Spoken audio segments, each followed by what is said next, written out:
Hello everyone, मैं सौरभ सिंह आप सभी लोगों का सर्वे एकेडमी में स्वागत करता हूं। आज की क्लास में हम रेलवे ग्रुप डी के प्रीवियस ईयर क्वेश्चन को देखेंगे, जिसमें कि हम 17 सितंबर 2018 के जनरल अवेयरनेस जो कि 20 क्वेश्चन पूछे जाते हैं उन क्वेश्चन को देखेंगे कि 2018 में प्रीवियस ईयर में कैसा क्वेश्चन पूछा गया था, और उसी के बेसिस पे अभी जो हमारे रेलवे ग्रुप डी के एग्ज़ाम होने वाले हैं उसी के बेसिस पे पेपर आएंगे। तो आप 2018 के पेपर को देखिए क्वेश्चन कैसे थे। तो आज का हम क्वेश्चन की तरफ चलते हैं। आज का हमारा पहला क्वेश्चन है, निम्नलिखित में से कौन सा एक वेद नहीं है? तो right answer is option first, Krishna वेद। कृष्णा वेद कोई नहीं है, कृष्ण भगवान थे जो कि द्वापर युग में थे। और जो वेद हमारे हैं 4 वेद होते हैं। कौन कौन से वेद होते हैं? ऋग्वेद, सामवेद, यजुर्वेद और अथर्ववेद। कहा जाता है कि वेदों की रचना भगवान के द्वारा किया गया है। भगवान ने इसे बोला था और ऋषि मुनियों को बताया था और ऋषि मुनियों ने इसे सुना था। और बाद में पहले वेदों को लिखा नहीं गया, पहले श्रुति के रूप में चली जाती थी। एक दूसरे से सुनाते थे, लोग दूसरे को सुनते थे, तो इसे वेदों को श्रुति भी कहा गया है। और बाद में एक ऋषि हुए जो कि जिनका नाम था महर्षि कृष्ण द्वैपायन वेद व्यास। उन्होंने इसकी रचना की, वेद की, और उन्हें ही इसका रचयिता कहा जाता है। तो कौन कौन से वेद 4 हैं? ऋग्वेद, सामवेद, यजुर्वेद और अथर्ववेद। बढ़ते हैं अगले क्वेश्चन की तरफ। हमारा अगला क्वेश्चन है, निम्नलिखित में से किस खेल में बर्डी और ईगल शब्द का प्रयोग किया जाता है? The right answer is option fourth, golf. Golf में बर्डी और ईगल शब्द का उपयोग किया जाता है। तो इस क्वेश्चन से हमें यह पता चला कि खेल की शब्दावली, जितनी भी खेल की शब्दावली हैं उसे आपको रिवाइज करके जाना है। खेल की शब्दावली जरूर रिवाइज कर लीजिएगा, क्योंकि जब प्रीवियस ईयर में पूछा है तो इस साल भी जरूर पूछेगा। तो गोल्फ में बर्डी और ईगल शब्द का उपयोग किया जाता है। और हम आपको बता दें कि आधुनिक जो गोल्फ है उसकी शुरुआत स्कॉटलैंड में हुई थी। और गोल्फ के महान प्लेयर टाइगर वुड्स हैं, उनके बारे में जान लीजिए। टाइगर वुड्स अगर पूछेगा किस खेल से संबंधित है तो टाइगर वुड्स गोल्फ खेल से संबंधित है। बढ़ते हैं नेक्स्ट क्वेश्चन की तरफ। यथा फरवरी 2018 बच्चों की फिल्म सोसाइटी ऑफ इंडिया के अध्यक्ष कौन हैं? The right answer is option first, Mukesh Khanna. Mukesh Khanna CBSI के 2018 में अध्यक्ष थे, और वर्तमान में भी मुकेश खन्ना ही बच्चों की फिल्म सोसाइटी ऑफ इंडिया 2022 में भी अध्यक्ष हैं। हम आपको बता दें कि जो CFSI है, फिल्म सोसाइटी ऑफ इंडिया है, उसका हेडक्वार्टर मुंबई में है और इसकी स्थापना वर्ष 1955 में की गई थी। चलते हैं नेक्स्ट क्वेश्चन की तरफ। भारत में से निम्नलिखित में से किसको मौत की सज़ा को कम करने की शक्ति प्राप्त होती है? The right answer is option second, राष्ट्रपति। भारत के राष्ट्रपति को मौत की सज़ा कम करने यानी कि क्षमा दान करने की शक्ति प्राप्त होती है। यह संविधान के अनुच्छेद 72 में उल्लिखित किया गया है कि भारत का राष्ट्रपति किसी भी व्यक्ति के सज़ा को कम कर सकता है। जैसे कि अगर उसे मृत्युदंड की सज़ा हुई है तो उसे आजीवन कारावास कर सकता है, या फिर किसी को 5 साल की सज़ा हुई है तो उसे सज़ा को 1 साल कर सकता है, या फिर किसी को सज़ा हुई है 2 साल या 3 साल की, उस सज़ा को ख़त्म भी कर सकता है। यह राष्ट्रपति के ऊपर है और यह शक्ति राष्ट्रपति को अनुच्छेद 72 के तहत प्रदान किया गया है। और राष्ट्रपति भारत का संवैधानिक प्रधान होता है। आर्टिकल 52 यानी कि अनुच्छेद 52 के तहत भारत का संवैधानिक प्रधान कौन होता है? राष्ट्रपति होता है, और राष्ट्रपति को ही भारत का प्रथम नागरिक कहा जाता है। बढ़ते हैं अगले क्वेश्चन की तरफ। एक प्रसिद्ध बाल फिल्म ब्लू अम्ब्रेला को किसके द्वारा निर्देशित किया गया है? The right answer is option fourth, Vishal Bhardwaj. यह 2018 के करंट पे बेसिस क्वेश्चन है, तो ये अभी इस टाइम पूछना संभव नहीं है। इस क्वेश्चन को स्किप करते हैं। बढ़ते हैं अगले क्वेश्चन की तरफ। निम्नलिखित में से किसका जन्म वर्ष 1861 में हुआ था? The right answer is option fourth, Rabindranath Tagore का जन्म वर्ष 1861 में हुआ था। हम आपको बता दें कि श्री अरविंदो घोष का जन्म 15 अगस्त 1872 को हुआ था और स्वामी विवेकानंद का जन्म 12 जनवरी 1863 को हुआ था। स्वामी विवेकानंद के जन्म दिवस को राष्ट्रीय युवा दिवस के रूप में मनाया जाता है। आप 12 जनवरी को राष्ट्रीय युवा दिवस के रूप में मनाते होंगे, जो कि स्वामी विवेकानंद का जन्म दिवस है और वह 12 जनवरी 1863 में जन्म लिए थे।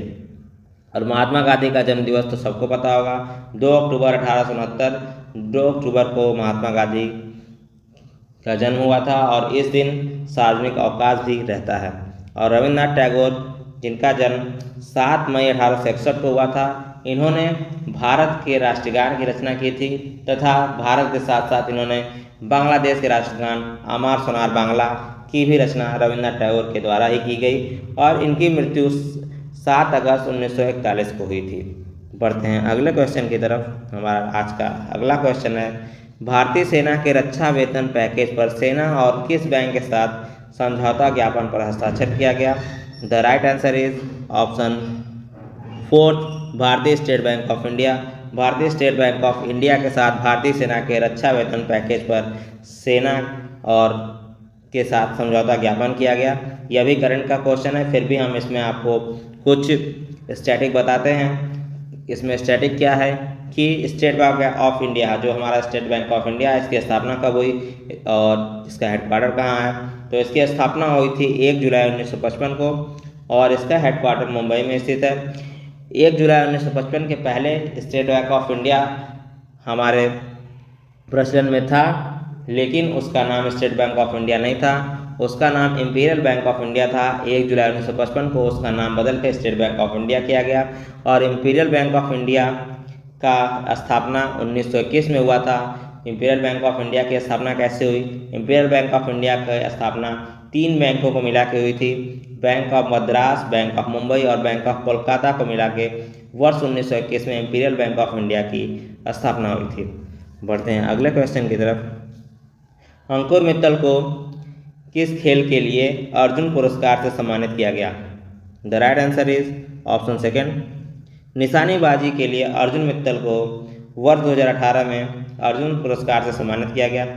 अब निशानेबाजी के लिए किया गया, तो निशानेबाजी के बारे में हम कुछ जान लेते हैं। National rifle association of India, इसकी स्थापना वर्ष 1951 में हुई थी और हम आपको बता दें कि भारत के में ओलंपिक में सबसे पहला medal, individual medal, gold medal निशानेबाजी में मिला था, जो कि अभिनव बिंद्रा ने 2008 में बीजिंग ओलंपिक में जीते थे। जो ये स्टैटिक का क्वेश्चन है, इसे जरूर से जरूर देख लीजिएगा। और निशानेबाजी में कुल भारत ने अभी तक कुल ओलंपिक में 35 मेडल जीते हैं, जिसमें कि निशानेबाजी में 4 मेडल मिला है और 1 गोल्ड, 2 सिल्वर और 1 ब्रॉन्ज मेडल मिला है भारत को निशानेबाजी में।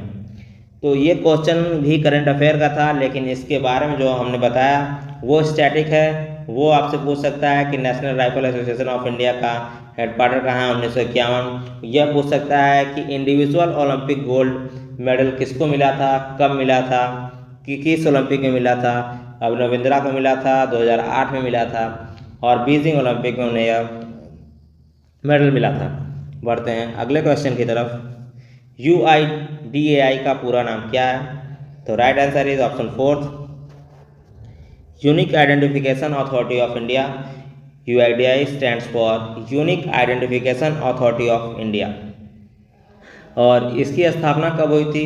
Unique identification authority of India की स्थापना वर्ष 2009 जनवरी 2009 में हुई थी और इसका हेडक्वार्टर नई दिल्ली में स्थित है। हम आपको बता दें UIDAI से ही हमारा आधार कार्ड बनता है और पहला आधार कार्ड किसका बना था? पहला आधार कार्ड बना था रंजना सोनावड़े का, और वो भी बना था कब? 9 सितंबर 2010 को रंजना सोनावड़े का आधार कार्ड बना था।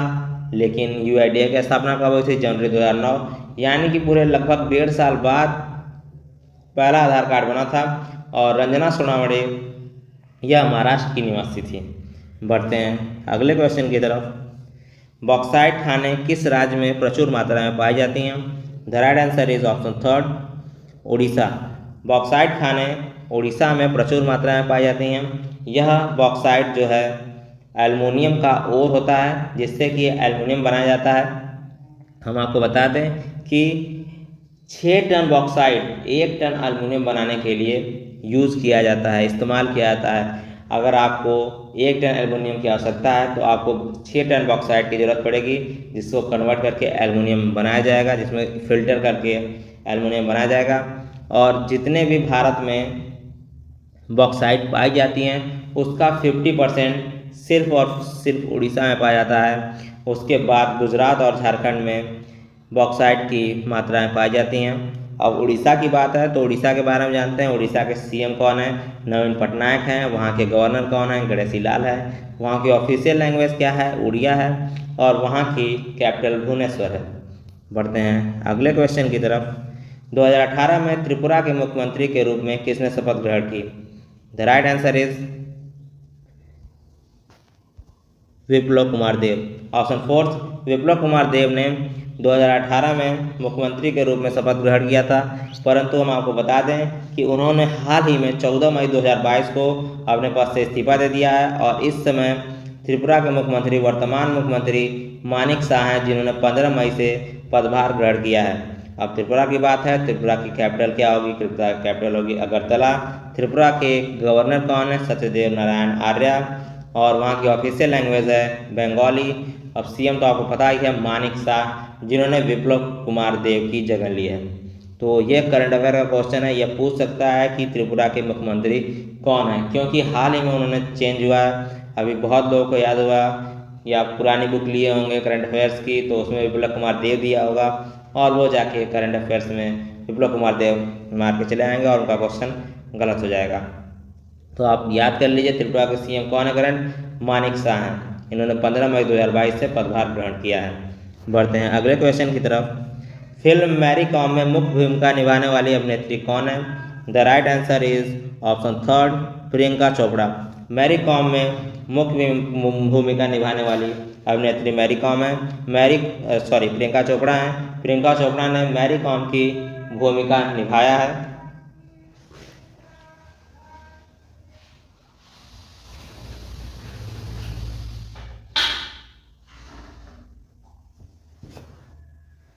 मैरी कॉम का भूमिका निभाया है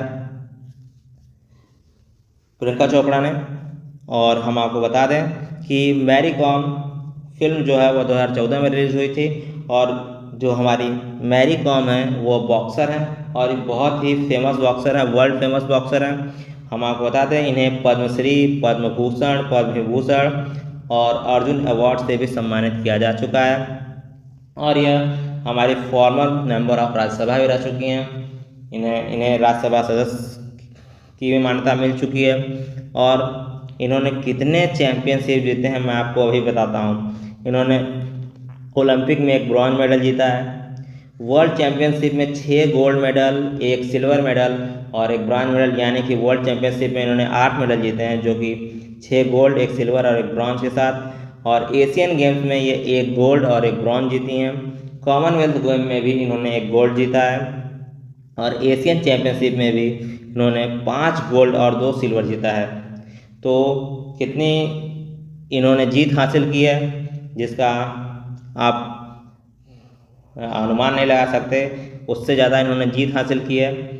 तो मैरी कॉम को भूलिएगा नहीं। इन्हें पद्मश्री, पद्म भूषण, पद्म विभूषण तीनों अवार्ड और अर्जुन अवार्ड भी मिला है। बढ़ते हैं अगले क्वेश्चन की तरफ।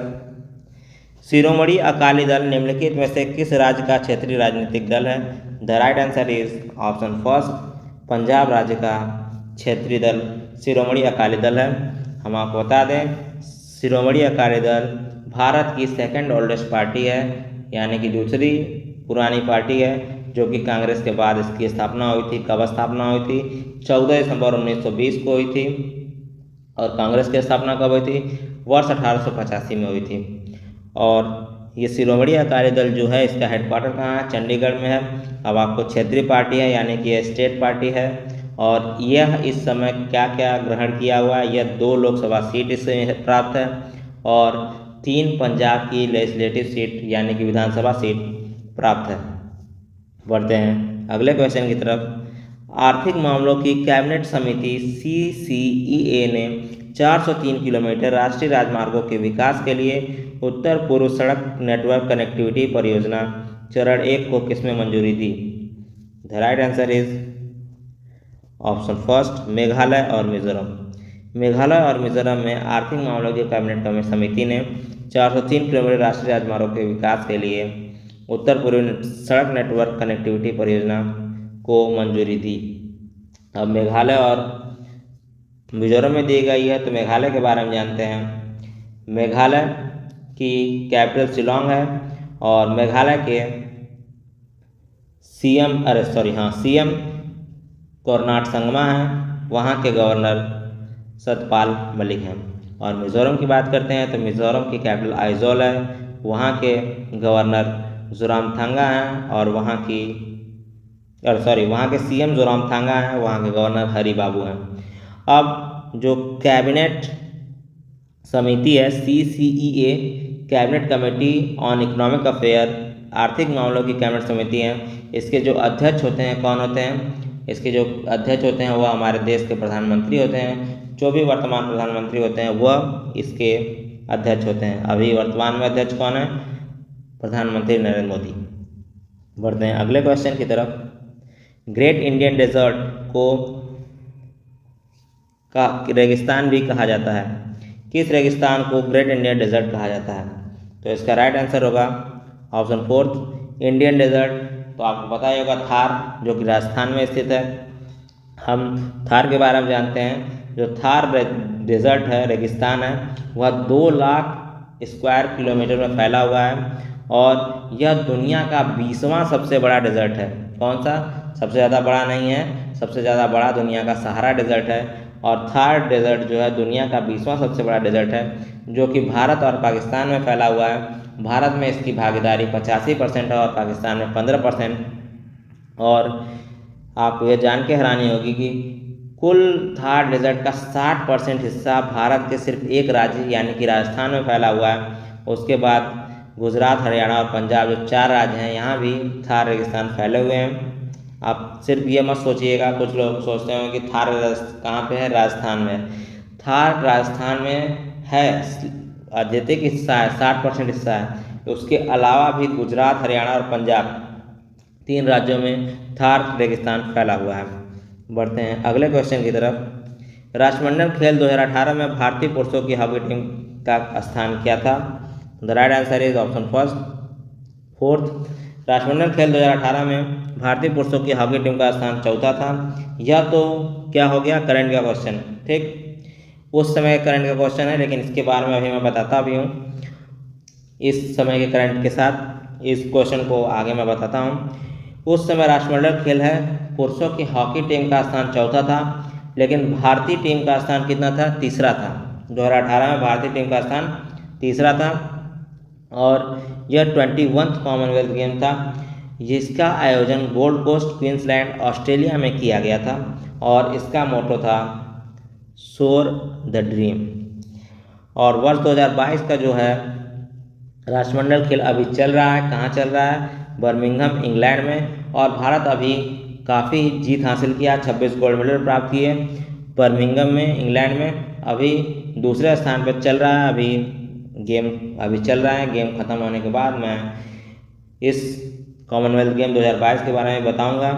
और कॉमनवेल्थ गेम के बारे में जानते हैं। कॉमनवेल्थ गेम की स्थापना वर्ष 1930 में हुई थी और इसका हेडक्वार्टर लंदन है। बढ़ते हैं नेक्स्ट क्वेश्चन की तरफ। तारापुर में परमाणु ऊर्जा स्टेशन स्थित है, वह तारापुर किस राज्य में स्थित है? The right answer is option third, Maharashtra. Tarapur Maharashtra राज्य में स्थित है। तारापुर भारत का पहला वाणिज्यिक परमाणु ऊर्जा केंद्र था। भारत में निर्मित होने वाला पहला वाणिज्यिक परमाणु केंद्र था और इसका निर्माण कार्य प्रारंभ किया गया था वर्ष 1961 में। उस समय भारत के प्रधानमंत्री माननीय जवाहरलाल नेहरू थे और यह बन के तैयार हुआ 1969 में। पहले इसमें 4 रिएक्टर लगे हुए थे। 4 रिएक्टर में से पहले 2 रिएक्टर की शुरुआत 1969 में की गई। तो यह भारत का पहला वाणिज्यिक परमाणु ऊर्जा केंद्र है, यह बात आप याद कर लीजिएगा। बढ़ते हैं नेक्स्ट क्वेश्चन की तरफ। यथा फरवरी 2018 भारत के मुख्य न्यायाधीश कौन थे? The right answer is option fourth, Deepak Mishra. 2018 में भारत के मुख्य न्यायाधीश दीपक मिश्रा थे, परंतु हमें इनको नहीं पढ़ना, नहीं याद करना, हमें याद करना है कि करंट में कौन है, 2022 में कौन है। तो इस समय 49 यानी कि 49वें चीफ जस्टिस भारत के मुख्य न्यायाधीश उदय उमेश ललित हैं। यू ललित आप कह सकते हैं, यू ललित के नाम से याद कर सकते हैं। उदय उमेश ललित हैं, जिनको अपॉइंट किसने किया, प्रेसिडेंट। जो हमारे मुख्य न्यायाधीश होते हैं उनको अपॉइंट कौन करता है, भारत का राष्ट्रपति इन्हें अपॉइंट करता है। और सबसे पहले भारत के मुख्य न्यायाधीश कौन थे, हीरा लाल जेकानिया भारत के सबसे पहले मुख्य न्यायाधीश थे। और इनकी सैलरी जो होती है मुख्य न्यायाधीश की, वह 2,80,000 पर मंथ होती है। बढ़ते हैं अगले क्वेश्चन की तरफ।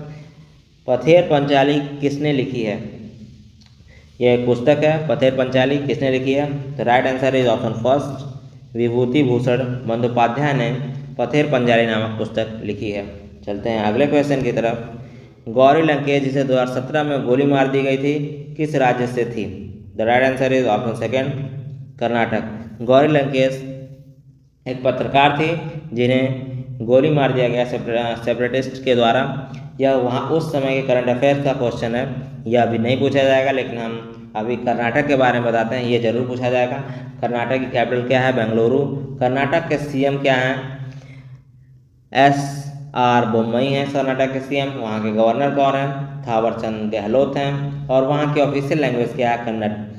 ये जो क्वेश्चन है नहीं पूछा जाएगा, लेकिन उसके capital, CM, governor, official language, इसमें से कुछ ना कुछ पूछा जा सकता है, इसलिए आप इसे याद कर लीजिएगा।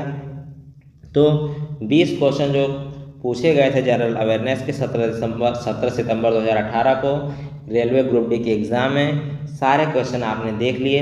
ऐसे ही अगले दिन के 18 सितंबर 19 सितंबर के क्वेश्चन मैं आपके सामने लेकर आऊँगा, जिससे आप अपना रिवीजन कर लें कि प्रीवियस ईयर में क्वेश्चन कैसा आया था। तो आज क्लास में हम इतना रखते हैं। अगर आपको ये वीडियो अच्छी लगी हो तो इसे लाइक और शेयर करें, ज़रूर करें। और आप इसमें ये ज़रूर देखें कि आपने कितने क्वेश्चन सही अटेम्प्ट किए हैं, इससे आपको पता चलेगा कि आपकी प्रिपरेशन कहाँ पर है। तो आज की क्लास में हम इतना रखते हैं। Thank you very much.